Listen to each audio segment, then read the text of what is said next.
کہ ایک لائن میں 4-5 کمروں پر مشتمل کھلے میدان میں ایک ہی گھر تھا۔ اس کے ارد گرد اور کوئی گھر نہیں تھا، بلکہ اس گھر کی 4 دیواری بھی نہیں تھی۔ صحن میں ایک نوجوان لڑکی برتن دھونے میں مصروف تھی، تو دوسری طرف کچھ فاصلے پر گاؤں کی مسجد سے مغرب کی اذان ہو رہی تھی۔ اذان ختم ہوئی تو چچا رحیم نے برتن دھونے والی لڑکی سے مخاطب ہوتے ہوئے کہا، بیٹا صوبیدار صاحب کدھر ہیں؟ چچا وہ گاؤں گئے ہیں، ابھی آتے ہی ہوں گے۔ تو پھر بیٹا یہ آپ کا مہمان ہے، لڑکی بولی۔ بسم اللہ، خوش آمدید بھائی جان، اور ایک چارپائی کی طرف اشارہ کر کے کہا کہ بیٹھ جائیں۔ میں نے چارپائی پر بیٹھتے ہوئے کہا کہ بہن خوش رہو، جیتی رہو، بھلا ہو آپ کا۔ چچا کہنے لگے، اچھا بیٹا میں چلتا ہوں۔ میں نے ان کا شکریہ ادا کیا۔ اتنے میں اس لڑکی نے مجھے لا کر پانی پلایا تو میں نے کہا، بہن وضو کے لیے پانی چاہیے، تو اس نے وضو کے لیے پانی دیا تو میں نے وضو کیا اور نماز پڑھنے لگا۔ میں نماز سے فارغ ہوا ہی تھا کہ خالد محمود کے والد صوبیدار بھی آ گئے۔ لڑکی جو خالد محمود کی بڑی بھابھی تھی، اس نے کہا کہ ابو جی ہمارے گھر مہمان آئے ہیں۔ سلام دعا کے بعد میں نے اپنا تعارف کرایا اور بتایا کہ میں خالد محمود کا دوست ہوں۔ صوبیدار صاحب بولے کہ ہاں بیٹا شاکر بیٹا، غائبانہ تعارف تو تمہارا تھا ہی، لیکن آج ملاقات بھی ہو گئی۔ خالد محمود تو کل ہی لاہور چلا گیا تھا۔ بیٹا خالد محمود کے واپس آنے تک آپ یہاں ہی رہنا۔ میں کل آپ کو جنوب کی جانب جو بڑا پہاڑ نظر آ رہا ہے، اس کی سیر کرانے لے جاؤں گا۔ اسے ٹیلا جوگیاں کہتے ہیں۔ یہ وہ جگہ ہے جہاں رانجھا ہیر کو حاصل کرنے کے لیے جوگی بنا تھا اور اپنے کانوں میں مندریاں ڈلوائی تھیں۔ آج کل پاک آرمی کے جوان اپنی یہاں ٹریننگ مکمل کرنے کے بعد نشانہ بازی کا مظاہرہ کرتے ہیں اور اپنے ٹارگٹ پر فائر کرتے ہیں۔ رات کافی دیر تک ہم باتیں کرتے رہے۔ تقریباً 12 بجے ہم نے ایک دوسرے کو شب بخیر کہا اور سونے کی تیاری میں لگ گئے۔ نیند تو جیسے آج مجھ سے کوسوں دور تھی، پھر بھی نہ جانے کب آنکھ لگ گئی۔ میں جو نیند کی گہری وادیوں میں گم تھا کہ صوبیدار صاحب کی بلند آواز میرے کانوں کی سماعت سے ٹکرائی، شاکر صاحب اٹھو۔ میں اس اچانک افتاد پر ہڑبڑا کر اٹھا اور کہا، جی انکل کیا بات ہے؟ صوبیدار صاحب بولے، وہ سنو، گاؤں کی طرف سے 3 بجے جانے والی بس مسلسل ہارن پہ ہارن دیے جا رہی ہے۔ تم جلدی کرو، سامنے چوک پر پہنچ جاؤ، ذرا دوڑ کر جانا کہیں یہ بس نکل ہی نہ جائے۔ صوبیدار کی بات سن کر میری آنکھیں فوراً سے پہلے کھل گئیں، جنہیں میں پہلے ہی اپنی ہتھیلیوں کی مدد سے مسلتے ہوئے کھولنے کی کوشش کر رہا تھا۔ میں آنن فانن چوک کی طرف دوڑ پڑا۔ ساتھ ہی میں حیران بھی تھا، اور حیرانگی والی بات تھی بھی، کیونکہ انکل رات کو کہہ رہے تھے کہ خالد محمود کے واپس آنے تک آپ یہاں سے جا نہیں سکتے، پھر صبح میں آپ کو ٹیلا جوگیاں کی سیر بھی کراؤں گا۔ پھر انکل کو یہ کیا سوجی کہ صرف 2-2.5 گھنٹوں میں ہی ارادہ تبدیل ہو گیا۔ ابھی تو رات کا آخری پہر چل رہا تھا، اندھیرا ابھی اپنے پورے جوبن پر تھا۔ انہی سوچوں میں ڈوبا میں دوڑتا ہوا چوک پر پہنچ گیا۔ جیسے ہی میں چوک پر پہنچا تو سامنے مغرب کی جانب سے بس کی لائٹ پڑی، ساتھ ہی ہارن بھی بجا۔ میں نے ہاتھ سے رکنے کا اشارہ کیا، بس میرے قریب آ کر رک گئی۔ جیسے ہی میں بس میں سوار ہوا تو کنڈکٹر نے کہا، چلو استاد جی۔ میں نے ایک سیٹ پر بیٹھتے ہوئے پوری بس کا جائزہ لینے کے لیے اپنی نظروں کو ادھر ادھر گھمایا تو دیکھا کہ ڈرائیور کنڈکٹر کے علاوہ وہی خوبصورت الڑ مٹیار بس میں بیٹھی ہوئی نظر آئی، جسے میں 2 بار آیت الکرسی پڑھ کر بھگا چکا تھا۔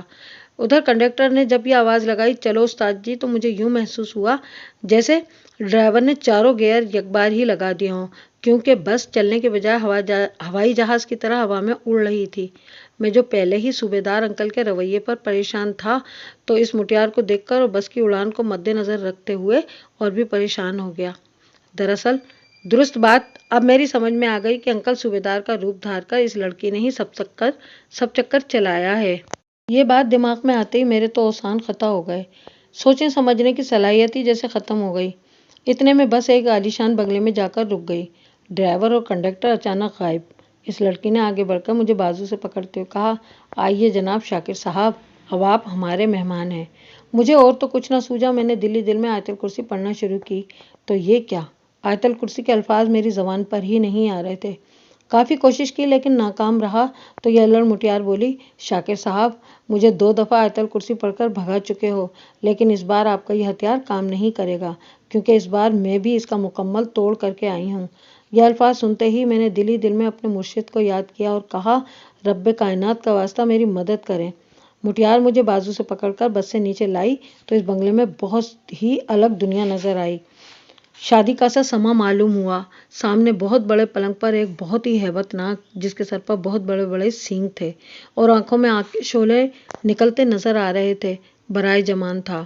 اس نے ایک قہر بھری نظر سے مجھے دیکھا تو کہنے لگا، آخر جل پری لے ہی آئی ہمارے لیے شکار کو۔ مجھے معلوم تھا اپنا مقصد پورا کرنے اور اپنی شکتیاں بڑھانے کی خاطر تم ضرور ایسا کرو گی، اور پھر اپنے ارادے میں کامیاب ہو ہی گئی۔ مجھے یہ بھی معلوم ہے کہ شکار آسان شکار نہیں ہے۔ اس نے 2 بار تمہیں بھگایا تو ہم نے تمہاری مدد کی۔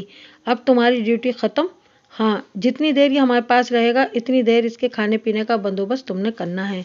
یہ کہہ کر اس نے تالی بجائی تو 4 ہٹے کٹے بڑے بڑے ہیبت ناک مکروہ چہروں والے جن حاضر ہو گئے۔ جی سرکار، خادم حاضر ہیں۔ وہ بولا، دیکھو جل پری ہمارے لیے شکار پکڑ کر لائی ہے۔ جل پری کو تو اس کا انعام ضرور دوں گا، مگر تم اس شکار کو یہاں سے لے جاؤ، کیونکہ آج کے جشن کا تو پہلے ہی بندوبست ہو گیا تھا۔ اسے اگلے جشن تک قید خانے میں ڈال دو۔ جیسے یہ مکروہ چہرے میری طرف بڑھے اور انہوں نے مجھے اپنے شکنجے میں جکڑ لیا۔ ڈر کے مارے مجھے یوں لگا جیسے میرے جسم سے روح ہی پرواز کر گئی ہو۔ میرا پورا وجود کانپ رہا تھا اور پسینے سے تربتر تھا۔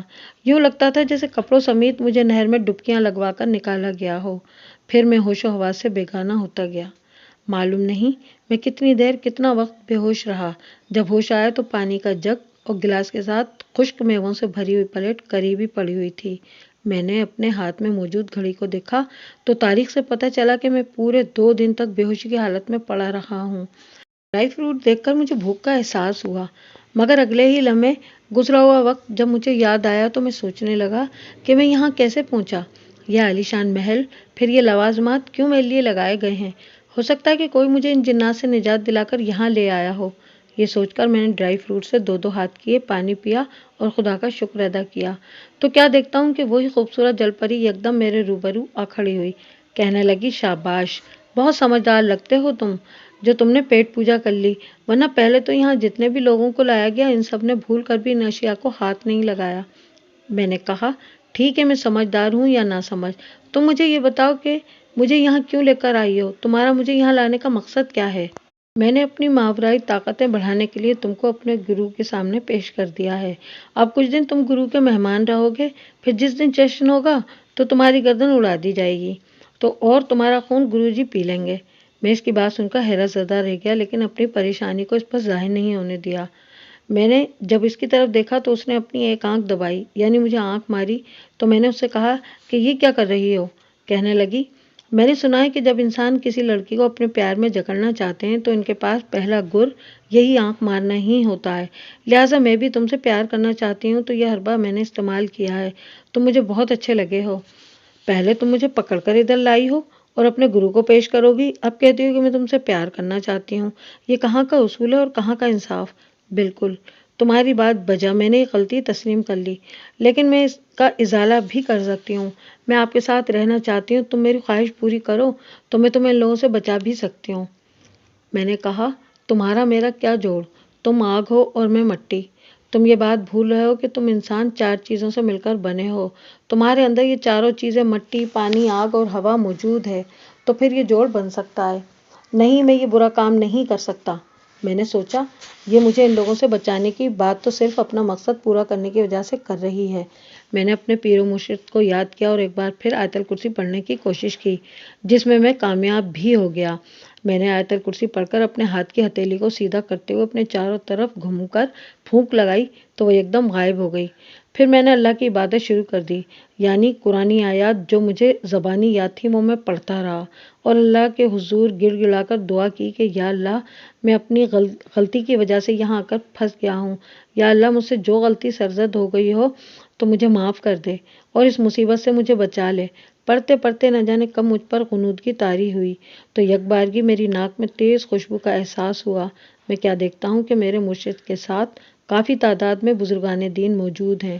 میرے مرشد نے مجھے پیار کرتے ہوئے فرمایا، بیٹا گھبراؤ نہیں، ہم سب یہاں تمہاری مدد کے لیے آئے ہیں، اور کہا کہ بیٹا جب یہ لوگ اپنے جشن کے روز اپنے گرو کے سامنے لے جا کر تمہاری بلی اتارنے لگیں تو تم آیت الکرسی کا ورد شروع کر دینا۔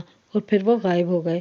خیر، وقت مقررہ پر گرو کے چاروں چیلے آئے اور مجھے پکڑ کر کھلے میدان میں لے گئے، جہاں کافر جنات کے گروہ اور گرو اکٹھے تھے۔ ایک طرف بڑے پلنگ پر سب سے بڑا گرو گھنٹال بیٹھا تھا۔ پہلی بار جب مجھے بس سے اتار کر اسی میدان میں لایا گیا تھا تو اس وقت میں بہت ہی ڈرا ہوا اور سہما ہوا تھا اور بہت ہی پریشان تھا، بلکہ ڈر کے مارے ہوش سے بیگانہ ہو گیا تھا۔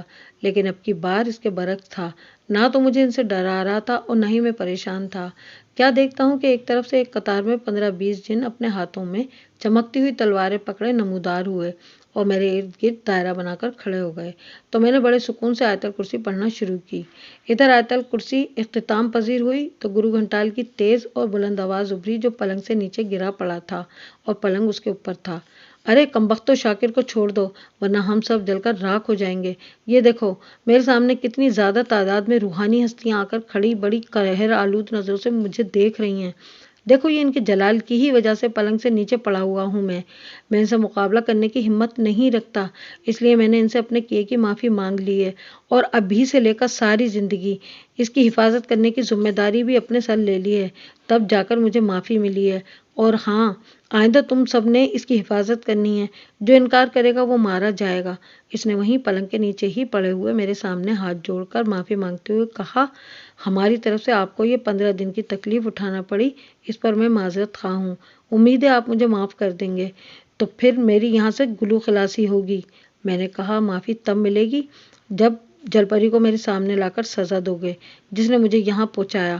اس لیے اس نے اپنے چیلوں کو جل پری کو پکڑ کر لانے کی ہدایت کی، تو چند ہی لمحوں میں چیلے جل پری کو پکڑ کر لے آئے۔ تو میں نے بڑی حقارت سے اس کی طرف دیکھا اور کہا، دیکھو اپنے گرو گھنٹال کو، اب بتاؤ مجھے سزا ملنی ہے یا تمہیں؟ تو گرو بولا، جناب آپ جل پری کے لیے جو بھی سزا تجویز کریں گے ہم ابھی اسی وقت آپ کے سامنے اس پر عمل کر گزریں گے۔ گرو کی زبان سے یہ الفاظ سنتے ہی جل پری زور زور سے چیخیں مار کر رونے لگی، پھر میرے سامنے ہاتھ جوڑتے ہوئے میرے پاؤں میں بیٹھ کر مجھے میرے مرشد کے واسطے دے کر معافی مانگنے لگی۔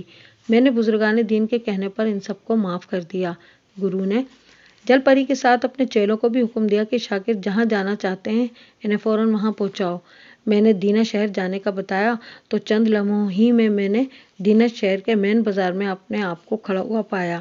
میں اپنی بہن نائلہ کے گھر پہنچا تو بہن کے ساتھ ساتھ سب گھر والے، چھوٹے بڑے، بہن بھائی اور والدہ صاحبہ بھی بہت پریشان تھیں۔ انہوں نے کہا کہ شاکر آپ کہاں غائب ہو گئے تھے؟ یہ اپنے کپڑوں کا کیا حشر کر رکھا ہے؟ اوپر سے آپ کی صحت بھی گری ہوئی ہے۔ میں نے آگے تتروٹ جانے کے متعلق تفصیل سے بتایا جو کچھ مجھ پر وہاں پر گزری تھی۔ تو یہ واقعہ سن کر سب کے پسینے چھوٹ گئے اور کہنے لگے، خداوند قدوس کا لاکھ لاکھ شکر ہے جس نے میرے بھائی کو بھی بچایا، اور میں ان بزرگان دین کی بھی بے حد شکر گزار ہوں جنہوں نے میرے ویر کی مدد کی۔ اور اس کے بعد میں 2 دن دینہ میں رہنے کے بعد گھر واپس آ گیا۔